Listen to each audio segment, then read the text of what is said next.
Hi friends, எல்லாரும் எப்படி இருக்கீங்க? நல்லா இருக்கீங்களா? இன்றைக்கி வந்து பார்த்திங்கன்னா மைதா மாவு இனிப்பு தோசை தான் செய்ய போகிறேன். மைதா மாவு என்னைக்காவது ஒரு டைம் நம்ம வந்து யூஸ் பண்ணலாம். இந்த மாதிரி அடிக்கடி வந்து சேர்க்கக்கூடாது. நான் வந்து பார்த்திங்கன்னா மைதா மாவில் கொஞ்சம் உப்பு, கொஞ்சமாக மஞ்சள் தூள் வந்து ஆட் பண்ணிக்கிட்டேன்.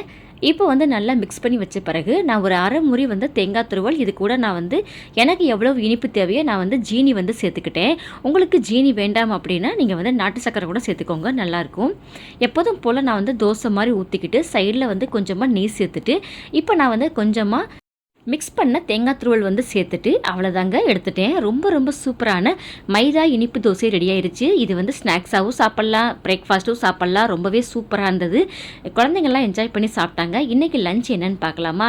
என் ஹஸ்பண்டுக்கு ரொம்ப ரொம்ப பிடிச்ச, அதாவது மாங்காய், முருங்கைக்காய், கத்திரிக்காய் போட்ட புளிக்குழம்பு. இது கூட பார்த்திங்கன்னா நல்ல மிளகுத்தூள் அதிகமாக போட்ட ஆஃப் ஆயில் தான்.